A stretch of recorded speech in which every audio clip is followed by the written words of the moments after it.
Joe Thambu and the gang.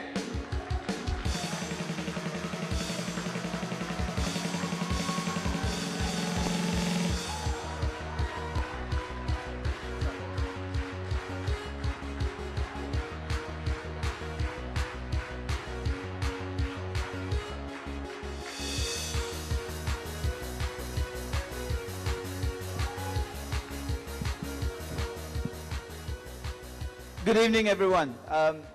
Have you had a good summit so far? Have you had a good summit so far? Okay. My name is Joe Thambu. I come from Melbourne. I was actually born in Seramban, just south of Kuala Lumpur. But I've lived in Australia for about 30 years. So forgive me if I speak in English and not in Bahasa. My apologies, I can't. I teach, and I've always trained all my life, an art form called Aikido. It's Japanese in origin, and I'm here to explain a little bit about it to you.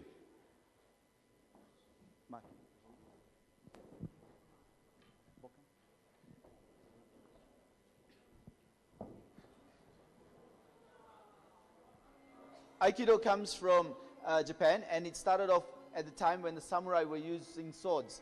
And, sorry, if this is going to be a bit difficult with the microphone. So, stuff like this, you only see in movies. What sword work really looked like was like this.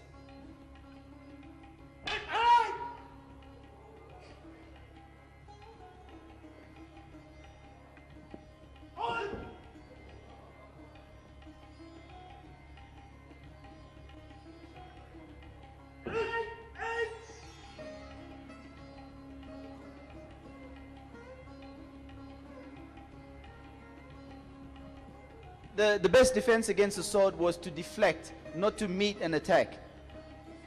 And when we went on to empty hands, when a samurai lost his weapon in combat, he couldn't do this. And unlike the knights in Europe, they didn't say, pick up your weapon, good sir. They just kept coming at you.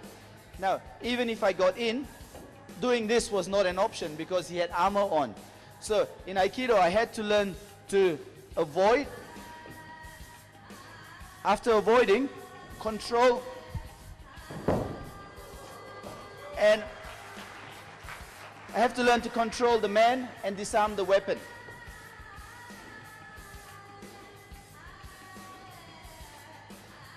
This is quite hard with one hand.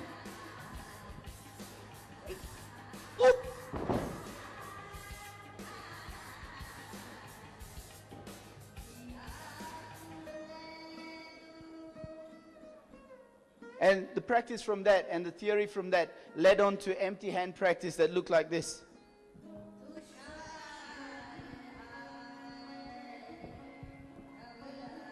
He's a lot bigger than me, a lot stronger than me. Now, if he attacked me, this is not an option for me. For me to do this, I have to catch his timing. So if he lands the attack here, then his weight's on his front leg and I can't push him back. For me to take him, I need to get in really early before there's weight on the front leg. Or be very late and let him through like that. So it became a matter of timing. But without posture and solidness, timing, all that failed. So the first thing in martial arts is posture.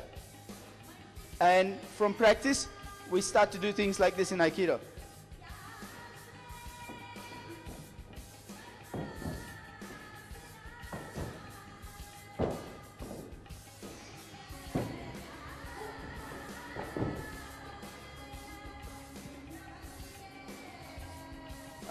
Right about now, everyone's saying, that looks fantastic, but what's that got to do with me? I'm a business person. And that's very true.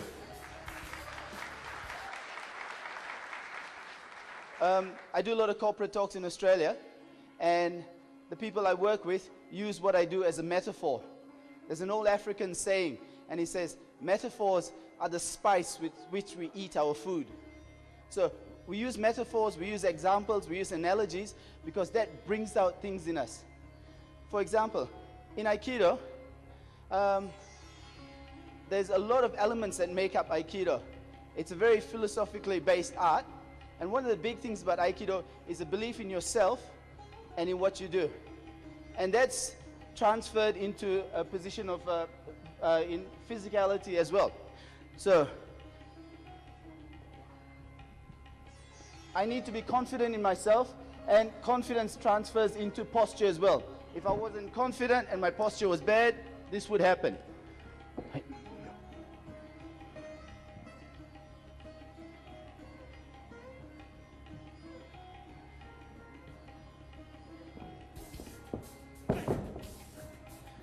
If I can do that, then I can use my body to control him. In Aikido, ethics or belief system is very important. We believe in martial arts that you always have to put benevolence over gain. As a teacher, I've got two options in practice. Throw a punch. I can always keep him down by beating him down, or together we can work together to produce the best possible result.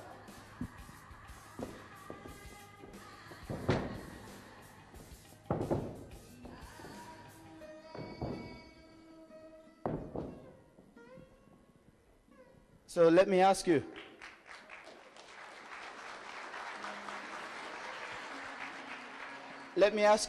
what sort of environment do you want in your workplace?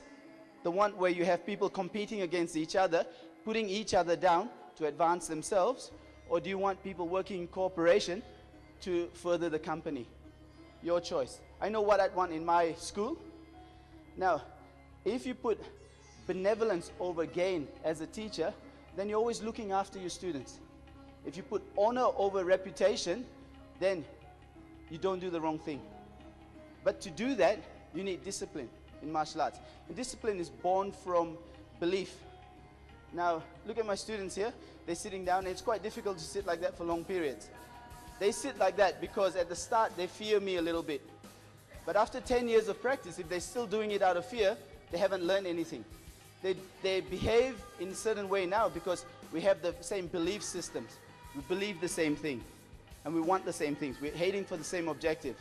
And this is where they've grown, and they now run their own schools. Michael in Poland, Mark in Indonesia. They're very successful schools.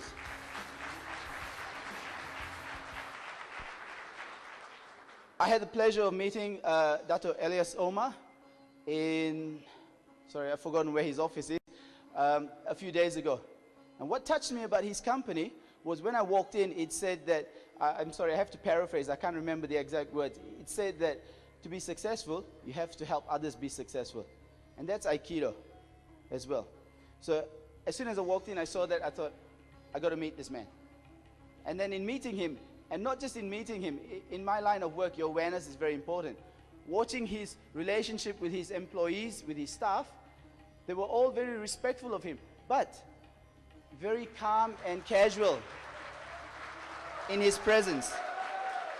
And I try to foster that in my school as well. I don't like my students standing like this all the time. I want them calm and casual, but still have a sense of decorum. And this has to come from within. This is where ethics, perhaps in martial arts and in the business place, is missing. And it comes from the top. Our workers, our employees follow us. And trust is a big part in that. Now, it's quite hard to fall on this. If I brought people up who weren't capable of falling on this, I'll damage them. These guys trust me. They put their lives in my hands. I owe them an obligation to look after them. So my art form, my life, is governed and propelled by two things.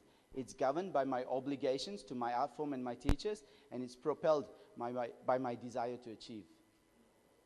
Not earning money, but to be the best that I can be, and to help my students to be the best that they can be. And in Aikido, it looks like this. Sorry, let's swap. I better throw him around a bit. He'd be upset otherwise. Now, I'm going to move very fast, and Mark's going to come at me very fast. If I help him be fast, then I have to become faster in myself. The faster I am, the faster he makes me, because I have to be, the more I can lift him. And so rather than me just dragging him up, he's pushing, I'm lifting. He's pushing, I'm lifting. And that's how Aikido works. That's how it should work in the workplace, rather than push down to stay on top.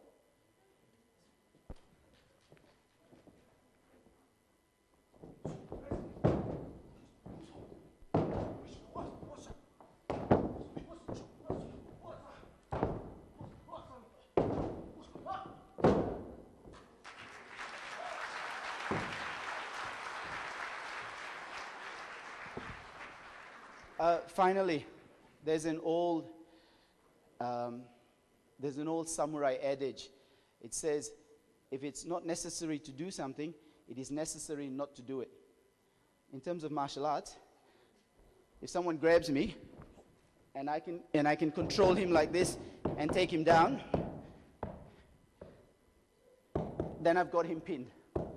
Now, I don't need to do this. Okay? I've controlled him. I've done what's necessary. I don't do what's unnecessary. And this takes a lot of discipline. Keeps you on the right path.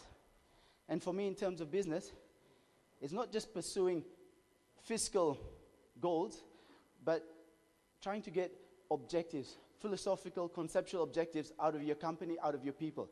If you're just chasing that money, you and I know a lot of people who are rich, but they're not happy. I'm getting the wind-up signal, so bear with me. I just got 2 more things to say. In martial arts, we look to help each other. We look to build on that. And I think in business, it's the same. Right? Now, let me ask you this question. Yeah? If I say, the smile of our civilization, what would that mean to you? Sorry? People? For me, the smile of our civilization is us doing something without expecting any gain. Just doing something, helping someone because I can. Because I want to and because I can. That's all. I don't want anything in return. Now, if every one of us goes out there and smiles, the world would be a better place.